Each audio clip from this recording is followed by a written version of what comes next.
but somebody said that Warner Brothers Discovery, as a company, has a higher environmental social governance score than that of companies like Disney. And that might seem shocking to you, given the fact that Disney is the company that hires adult film star mermen to be in their movies.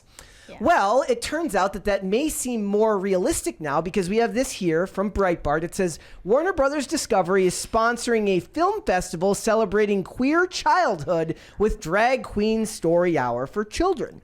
Deadline celebrated this. They said the gay film festival called Outfest will hold a family day celebration on its final day of programming at the, Vidiot's Theater. Yeah. Queer youth and queer families are invited to enjoy... What is a queer family? Everyone in the family is gay? How did the kid get conceived? Everything is gay, gay, gay, gay. Are invited to enjoy a playful, safe, and affirming environment to celebrate vibrant queer childhood with 2 film programs for both children and teens, and activities including drag story hour, marionette theater, arts and crafts, giveaways, and more. I guess this could be one of those things where maybe like they consider any family that has anyone in the family that's gay would be then queer considered a queer family, because that's umbrella. It's a blended. It's a blended family. Mm. Haha in the chat says, Brett, put the pen down. I will not put the pen down. You're like Al Gore, not Al Gore, Bob Dole. Yes. But this is how Warner Brothers gets their ESG score up. Yeah, this and like I'm guessing they're very good at hiring the middle management. IMDb and Netflix also sponsor Outfest. Yep. I gotta cancel my pro membership. They're doing the same thing. Like everyone's like, if I still had my Netflix membership, I would cancel it again. I'm talking about my IMDb Pro. How am I Do you actually have an IMDb Pro? Yeah, I use it to cold email actors, agents. That's amazing. To get the script to I them. always see it's always paywalled, like this person's agent's behind the paywall. As I am a consistent and loving contributor to IMDb trivia sections. I love it. Thank you for that. By the way, you're the unspoken hero. You should get IMDb Pro and then get it expensed. Yeah. Oh, you probably could do that. Dude, yeah. Like every time I go back through and I look back at something, I'm like, oh, I'm the one who added that. like somebody will point out something. Did you write any for Heat? No, because that movie had been out for so long that most of the ones that I know are from that. How is the fact checking on that? Is it like a Wikipedia entry? Yeah, probably. Like you just see something that's never in there, like that. What movie was he watching? You could just lie. Yeah, and it would make nobody. Who's really going to tell you that you're wrong? Denzel turned down the part of Al Pacino, and a big part of it for me is like I contribute. Like you see an actor that shows up in something, and then you see another actor that showed up in something, and they're in something else together. Like, oh, they appeared in this movie together. You're the 7 Degrees, but they did not share scenes. Yes. Like, yeah. Okay. I'm that guy. I like that. I'm that guy. So look, I don't really know if this is going to change people's perspective. It seems like Warner Brothers gets more leeway from people about this stuff than Disney does. Yeah. Like there'll be 1,000. Is it just more trendy to hate on Disney these days? It is. And people are like there's me who's like, look at David Zaslav, the ruthless capitalist who just told Batgirl to kick rocks. I love that guy. But at the same time, and remember, like, people hate that guy. They're like, look at him, he's a Trump supporter, which is clearly not true. He donated to all campaigns and has been to the White House under the Biden administration. So, but it's like weirdo Twitter just has their hard on for certain people that they hate, and David Zaslav is one of them because he canceled Batgirl, I guess. So maybe maybe that's what this is. Maybe this is an apology for canceling Batgirl. He's a capitalist, but he's not a Republican. No, not by any stretch of the imagination. I didn't know this about Cartoon. I mean, no, Cartoon Network is like super woke now. There are no animated shows for kids that are just for kids. It's all geared toward adults. And it's like Steven Universe and We Baby Bears. It says in We Baby Bears, they had characters introduced who are gender non-binary and use they them pronouns. Yeah. What was the show we talked about with the non-binary bison? Where was that? Was that on Netflix? Is that real? That was Netflix, I think. Yeah, it was a Netflix show for literally toddlers that had a non-binary character that is a bison that came out as non-binary to its bison grandmother. Somebody in the chat points out fairly, they say Disney is known to cater to kids specifically, while Warner is not. So that might be why they consider it more appropriate to push back on Disney because they're very clearly for kids, Yeah. whereas Warner Brothers That's just a fair. large conglomerate. That's a fair assumption or a fair conclusion. Also, somebody else, a full-grown man says, "You're wrong. Queer family is referring to the family ABC's choose." James Lindsay talked about this and broke it down well. Okay. What ABC's does that Jews? mean? So I'm guessing he means members of the LGBTQ community. They're chosen families. families. Oh, Yeah. choose. Yeah, chosen families. Oh. So, and as I point out all the time, Hollywood loves stories about chosen family. They hate telling stories about actual family. Love telling stories about disenfranchised people who find a family. Or that's even before it was made something about like being queer. Oh yeah, Like, long before that. Friends is a chosen family Because show, it's about. But right? I I've believe never back really then. seen too much of it. So I believe back then it was just because it was more interesting to tell stories about people from broken homes. It made easy storytelling, but it's morphed dead into parents. it's morphed into something far different than that now. It was a huge trope on Disney Channel that every family in all of their popular sitcoms were either divorced parents yeah. or one parent is dead, and usually the mom was dead. when did that change? Going back, I mean, we remember TGIF on ABC. Those were normal families. Apart from like Step by Step, it was a blended family, but still one mother, one father. And well, there was a show called One on One starring Flex Alexander I don't and remember that. Kyla Pratt. I love that show, but that was like he was just the dad. Okay. But yeah, like, Everybody, they had mothers and fathers. Back that was it. during then. Nobody was gay. it was not as common back then. Everyone's gay now. It seems that way. Listen, they come sometimes. for Bluey. I blow I, stuff up. I saw that. Well, didn't they already? They tried to, yeah, like they apologized for Paw You were something. just kidding, by the way. You're not actually going to blow anything up. Yes. My favorite thing was when they came for Paw Patrol for being pro cop. Yeah. That was my favorite. When I they never were, made a direct threat they were to anything. Yeah. when they were talking about Paw Patrol being for being pro police, therefore it's bad. Police brutality, yeah. Bluey body shames fat dogs. Oh, that's right. Because the dog wanted to get into shape. I mean, don't you feel bad for a fat dog when you see one? I do. I blame the owners. Yes. Usually. But the dog wanted to get fit. Yeah.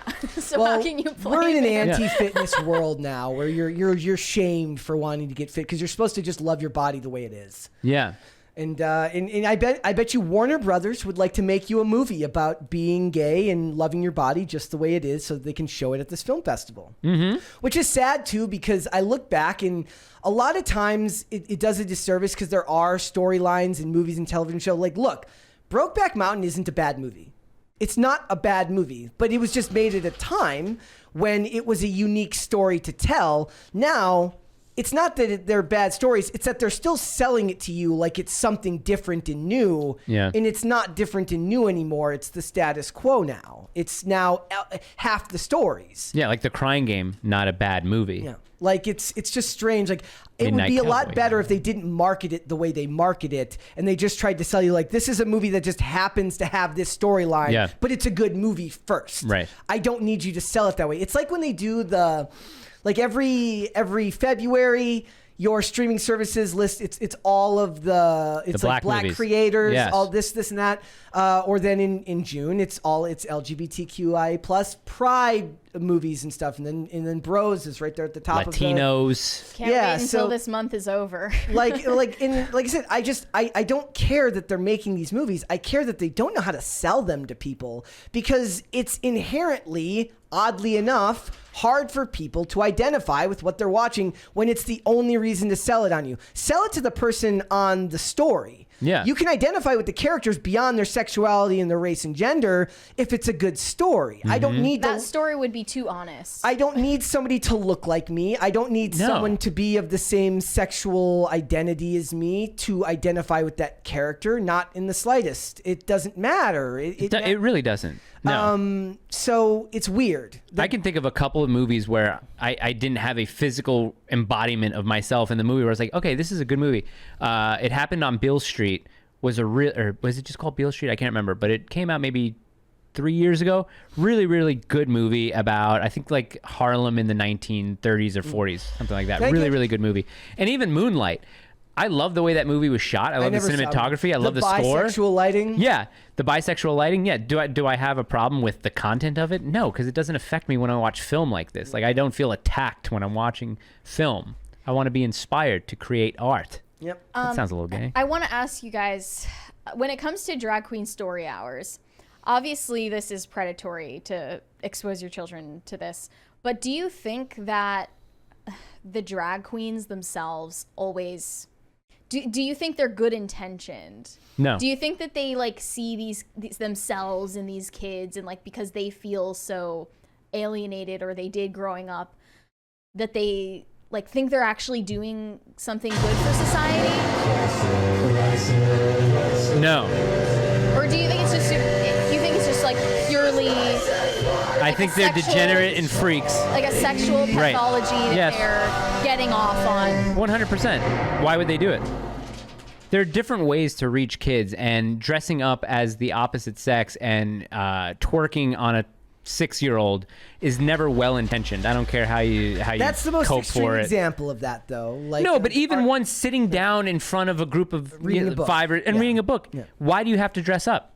What does that do? What does that tell the kids? They're there to hear a story. Why should you have to dress up as a woman with makeup and high heels in order to tell a story? And the delusional parents just think, I'm culturally enriching my I'm children. helping. I'm exposing them to, things that are No, on take the them fringe. to the Met.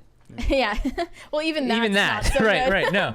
But like, I don't know, at least for the parents, I can see how there could be some like good intentions behind that if they don't really know what this subculture is about.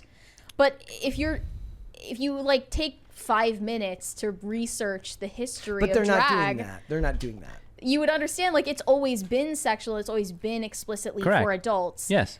And it's bad for everyone when those lines are blurred. Maybe give the kids I wouldn't even endorse this, but give the kids a Rumspringa. You know what I mean? There's a certain age where you can go out, experience whatever you have to, get it all out of your system. Until then, we're not going to expose you to that. So I put it on the parents just as much as I do the drag queens. Mm-hmm. But I still wouldn't even do that with my kids. It's degenerate. Don't do it. You also don't even need to like take your kids to a drag story hour if they're going to see all of this on their phones anyway. Yeah. With unsupervised I access. tend to comment on all our local libraries. I when they say, "Hey, join us for this. We're going to talk about this specific book." And if it's some gay book, because my daughter goes to story time at the library, if they post anything like that, I usually say something like, "What the F is this shit?"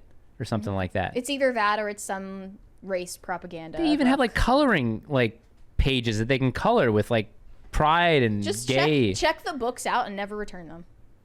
Yeah, the worst you have to do is pay a $35 late fee. So what? So what?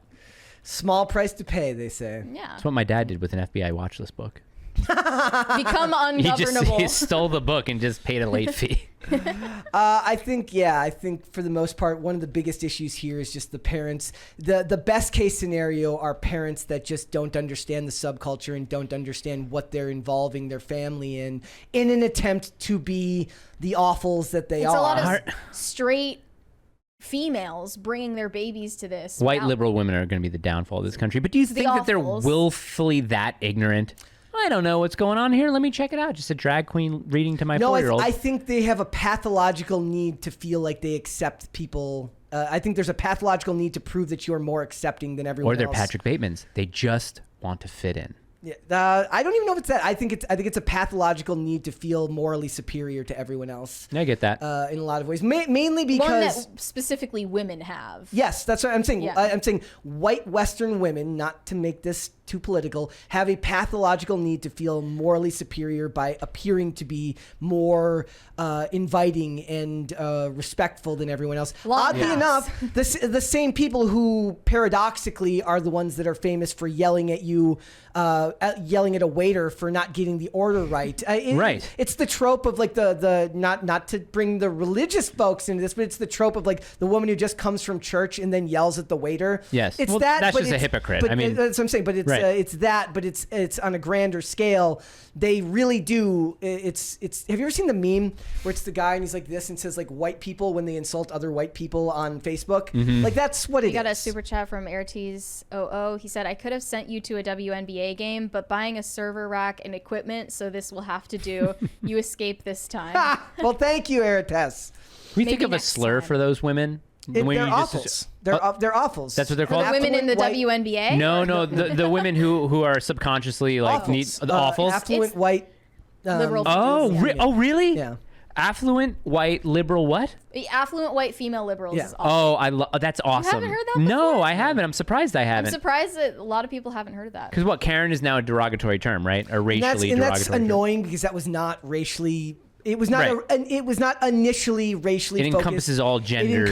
It encompassed anyone that decided to be a dick to somebody who worked in the Who had Right, a the service specific industry, haircut yeah. from the who 2000s. had this haircut. Yeah.